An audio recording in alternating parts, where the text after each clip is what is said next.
जिले में कोरोना की भयावह स्थिति हो चुकी है। एक ही दिन में कोविड-19 के 40 नए मामले सामने आए हैं। जिले में सक्रिय मामलों की संख्या 74 हो चुकी है। जिले में 15 से 18 वर्ष के किशोरों को कोरोना से बचाव के लिए टीका लगाया जा रहा है। टीका लगवाने के लिए छात्र छात्राओं में उत्साह दिख रहा। कोरोना की संभावित तीसरी लहर से बचने के लिए जिले में 15 से 18 वर्ष के किशोरों का कोरोना से बचाव के लिए टीकाकरण शुरू हो गया है। टीकाकरण के लिए स्कूल और सरकारी अस्पतालों में केंद्र बनाए गए हैं। साथ ही छात्रों ने आमजनों से सरकार द्वारा कोविड गाइडलाइंस जारी निर्देश का पालन करने की अपील की जा रही है।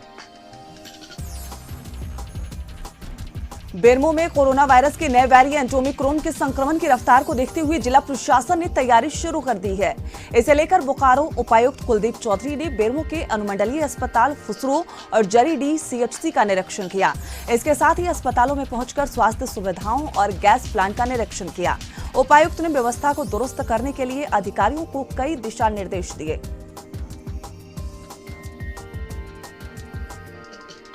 दुमका जिले के जरमुंडी प्रखंड के जरमुंडी थाने में सब इंस्पेक्टर अनुज कुमार सिंह के नेतृत्व में अभियान चलाया गया।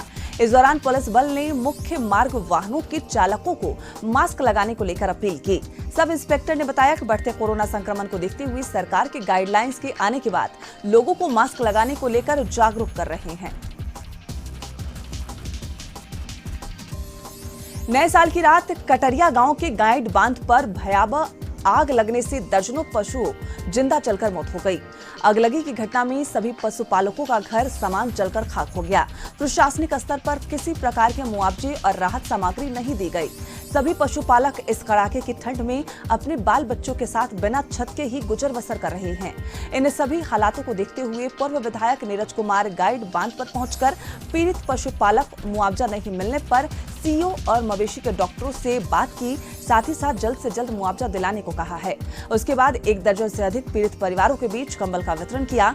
इस मौके पर शाहपुर धर्मी पंचायत के पंचायत प्रतिनिधि और मुखिया अरुण यादव सहित राजद के कार्यकर्ता उपस्थित थे।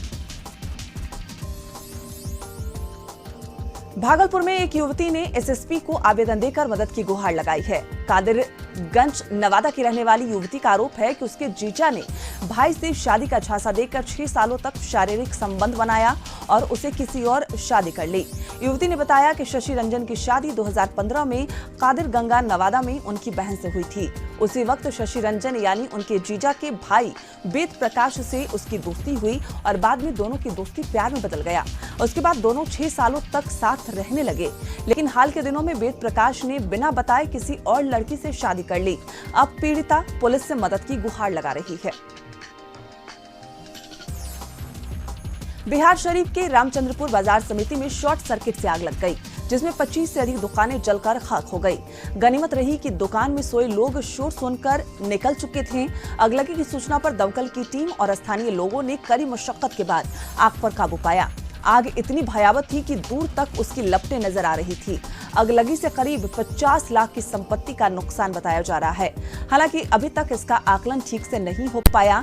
दुकान के अंदर जो भी गद्दीदारों का सामान रखा था वो पूरी तरीके से जलकर खाक हो गया। दुकानदार मुन्ना कुमार ने बताया कि अगलगी में करीब रात्रि 2 बजे ये आग लगी। शुरुआत कहां से हुई इसका ठीक से अंदाजा नहीं लगाया जा सका है। बक्सर में मॉडल थाना पहुंचे समाज सेवी के साथ पुलिस कर्मियों ने मारपीट की है, जिसके बाद समाज सेवी और उनके समर्थकों ने थाने के बाहर धरना दिया।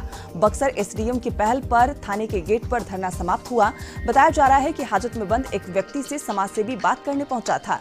इसी बात को लेकर पुलिस ने उसके साथ मारपीट की। मारपीट की घटना सीसीटीवी कैमरे में कैद हो गई है। लिहाजा जो लोग दोषी होंगे पुलिस कर्मियों पर कार्रवाई की वो मांग कर रहे हैं।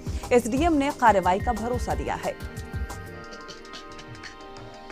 सिवान में नगर परिषद सफाई कर्मी सुबह सुबह जमकर बवाल काटा। मांगे पूरी नहीं होने से नाराज सफाई कर्मियों ने सुबह सुबह सड़क पर कूड़ा फेंक दिया, जिससे सड़क पर गंदगी का अंबार लग गया। इन सब के बीच नगर परिषद कुछ कर्मी सफाई कर्मी के लिए सड़क पर उतरे तो सफाई कर्मियों ने उनके साथ न सिर्फ मारपीट की बल्कि कूड़े को बीच सड़क पर फेंक दिया और हंगामा करने लगे। नगर परिषद के सीईओ ने कहा कि मांगों पर 10 दिन में विचार किया जाएगा, लेकिन सफाई कर्मी मानने को तैयार नहीं है। बोधगया के विश्व धरोहर महाबोधि मंदिर आम श्रद्धालुओं के लिए बंद कर दिया गया है। कोरोना के बढ़ते संक्रमण के कारण बचाव के लिए सरकार ने ये कदम उठाए हैं। महाबोधि मंदिर के बाहरी परिसर में बौद्ध श्रद्धालुओं की ओर से साधना और पूजा पाठ किया जा रहा है। कोरोना गाइडलाइंस का पालन करते हुए बौद्ध श्रद्धालु साधना में जुटे हैं, लेकिन इन्हें प्रशासनिक अधिकारियों से कहीं कोई रोकने वाले नजर नहीं आ रहे, जबकि मंदिर और बाहरी हिस्सों में भी भीड़ लगाने की रोक लगाई गई है। बिहार में कोरोना संक्रमितों की संख्या लगातार तेजी से फैल रहा है। इसको लेकर सरकार ने आज पूरे प्रदेश में नाइट कर्फ्यू लागू कर दिया है। वहीं मंदिर में आम लोगों के प्रवेश पर रोक लगा दी गई है। विश्व धरोहर महाबोधि मंदिर में बौद्ध भिक्षु पूजा करने पहुंचे। मंदिर में मास्क लगाकर बौद्ध भिक्षुओं ने पूजा अर्चना की। इसके बाद मंदिर को बंद कर दिया जाएगा। झारखंड में बढ़ते आपराधिक घटनाओं के विरोध में आक्रोशित गोड्डा भाजपा इकाई ने मुख्यमंत्री का पुतला दहन किया। भाजपा नगर अध्यक्ष सच्चिदानंद सिन्हा ने कहा कि जिस तरीके से वर्तमान सरकार में आपराधिक घटना बढ़ रही है, ये साफ तौर से इस ओर इशारा करता है कि सरकार आपराधिक घटना पर रोक लगाने में नाकाम है। मुंगेर के श्यामपुर थाना अंतर्गत नाकी पंचायत के एक कुएं में शव होने की सूचना के बाद गांव में यह खबर आग की तरह फैल गई। इस बात की सूचना के बाद जब स्थानीय प्रशासन के द्वारा उस शव को निकलवाया गया तो उसकी शिनाख्त नाकी पंचायत निवासी के रूप में की गई है। जानकारी के अनुसार 2 दिन पूर्व से ही राजा अपने घर से निकला था और घर वापस नहीं लौटा, जिसके बाद परिजनों ने काफी खोजबीन भी की, पर कहीं उसका कोई खोज खबर नहीं मिला। स्थानीय प्रशासन के द्वारा भी उसे काफी खोजा गया, पर आज उसका शव कुएं से बरामद हुआ है। शव मिलने के बाद परिजनों का रो रो कर बुरा हाल है। वहीं परिजनों ने आशंका जताई है कि राजा की किसी ने हत्या कर शव को छुपाने की नीयत से कुएं में फेंक दिया। हालांकि ये तो जांच का विषय है। बहरहाल पुलिस के द्वारा शव को अपने कब्जे में लेकर पोस्टमार्टम के लिए भेज दिया गया है और जांच शुरू कर दी गई है। झारखंड मुक्ति मोर्चा जिला समिति की बैठक हुई। बैठक 11 जनवरी को शिबू सोरेन के जन्मदिन कार्यक्रम को आयोजित करने का निर्णय लिया गया। बैठक में विभिन्न बिंदुओं पर चर्चा करते हुए पार्टी नेताओं ने कहा कि वो गांवों तक जाकर सरकार की योजनाओं के बारे में जागरूक करें। साथ ही आगामी दिनों में होने वाले पंचायत चुनाव पर भी चर्चा की गई।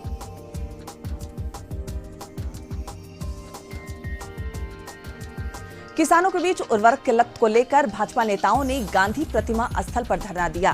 पूर्व सांसद तेज नारायण सिंह समेत दर्जनों भाजपा नेता उपस्थित रहे। बड़ी संख्या में किसान मजदूरों की उपस्थिति में किसानों की समस्याओं को लेकर केंद्र और राज्य सरकार पर जमकर बरसे पूर्व सांसद ने कहा कि केंद्र और राज्य सरकार का इतिहास लिखा जाएगा तो कभी माफ नहीं करेगी देश की जनता। बिहार में इथेनॉल उद्योग अब और तेजी से आगे बढ़ेंगे। पटना में 19वीं राज्य स्तरीय बैंकर समिति की बैठक बिहार में लगने जा रही है। इथेनॉल इकाइयों का आसान ऋण उपलब्ध कराने की एसओपी को मंजूरी मिली है। बिहार में इथेनॉल इकाइयों को भी केंद्र की नीति के समान ही शर्तों पर ऋण का लाभ मिलेगा। केंद्र सरकार के साथ हमारी लगातार कोशिशों का फल मिला है। बैंक द्वारा एसओपी को मंजूरी के बाद बिहार की इथेनॉल इकाइयों में सिर्फ 5% मार्जिन और 5% क्वालिटेलेडक ऋण उपलब्ध होगा।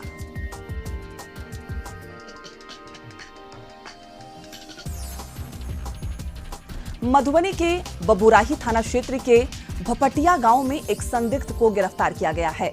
बताया जाता है कि थाना अध्यक्ष राम आशीष कामती को गुप्त सूचना मिली थी कि भपटिया गांव में एक युवक संदिग्ध अवस्था में घूम रहा है, जिसके बाद पुलिस ने उस युवक से पूछताछ की और उसकी तलाशी ली। उसके कमर में देशी कट्टा और एक छुरा मिला, जिसके बाद पुलिस ने उस युवक को गिरफ्तार कर लिया। पूछताछ के बाद उसे जेल भेज दिया गया। अवैध बालू उठाव पर प्रशासन सख्त हो गई है। गोड्डा के मुफस्सिल थाना क्षेत्र के बांका घाट, जोगडिया घाट और लक्ष्मी घाट पर डीएमओ, सीओ और थाना प्रभारी द्वारा सख्ती से अवरोध कराया गया है। माइनिंग ऑफिसर ने बताया कि विभाग को गुप्त सूचना मिली थी। इन घाटों पर अवैध बालू ढुलाई का कार्य तेजी से चल रहा है, जिसके बाद विभाग ने यह कदम उठाए हैं। साथ ही साथ उन्होंने लोगों से अपील भी की है कि अगर कहीं भी अवैध बालू ढुलने की सूचना मिले तो पुलिस और विभाग को सूचना दे। विभाग उस पर सख्त कार्रवाई करेगी। मुंगेर में सर्दी का सितम अब कहर बनकर बरसने लगा है। लोग सड़कों पर अलाव जलाकर अपने को सर्दी से बचाने की कोशिश में लगे हैं और इन सब के बीच जिला प्रशासन की तरफ से बहुत कम जगहों पर अलाव की व्यवस्था की गई है, जिससे शहर के लोगों में प्रशासन के प्रति नाराजगी है। जिलाधिकारी का दावा है कि रैन बसेरों में गरीबों के रहने के लिए पूरी व्यवस्था के साथ साथ शहर के कई इलाकों में अलाव जलाया जा रहा है, लेकिन जब हमारे संवाददाता ने लोगों से बातचीत की तो वो प्रशासन से नाराज नजर आए।